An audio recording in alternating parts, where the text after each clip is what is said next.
On September 11, 2001, America was viciously attacked by evil forces.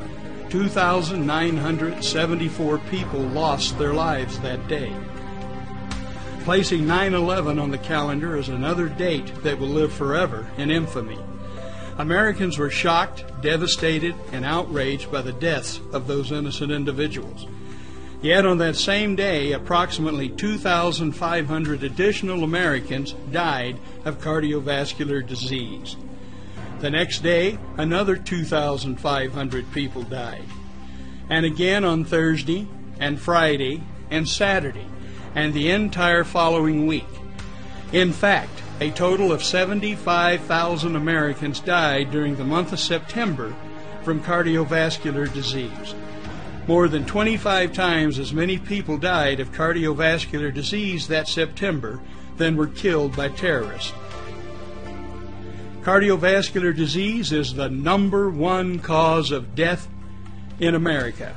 In 2001, over 900,000 people died from this silent killer. That number is more than all the American soldiers killed in battle during all the American wars combined. An aggregate 44 years of fighting over the course of more than 2 centuries has resulted in 653,406 combat deaths. Think of it. More Americans die in 1 year from cardiovascular disease than died in actual combat from all the wars we have ever fought. On March 28, 1969, President Eisenhower died of a heart attack. Less than 4 years later, President Lyndon B. Johnson died from a third heart attack at the age of 64. He was only 47 years old when he suffered his first heart attack. The following celebrities all died from heart disease before reaching the age of 60. John Candy was only 43 when he died. However, John's father was even younger, dying at the age of 35 from a heart attack. At the age of 38, Peter Sellers suffered a series of heart attacks which permanently damaged his heart. A final heart attack killed Inspector Clouseau at the age of 54. Henry Fonda was 77 when he died from heart disease. However, he lived longer than everyone else pictured here. In June 2008, Tim Russert collapsed suddenly and died while preparing for the television show Meet the Press. An autopsy revealed that ruptured cholesterol plaque blocked off a main artery leading to the fatal heart attack.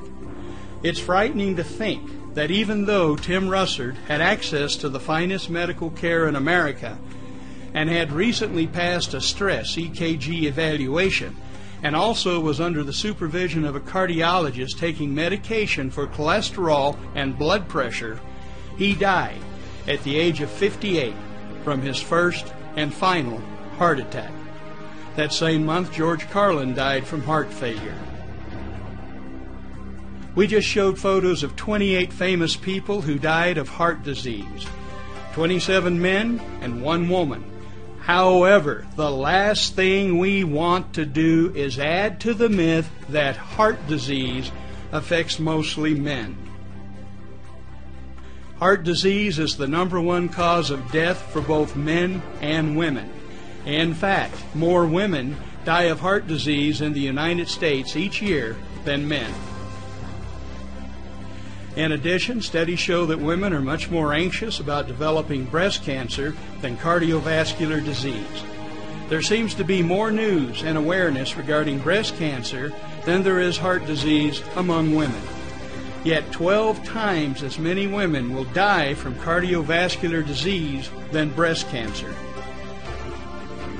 It is hard to find someone who does not have a connection to cardiovascular disease.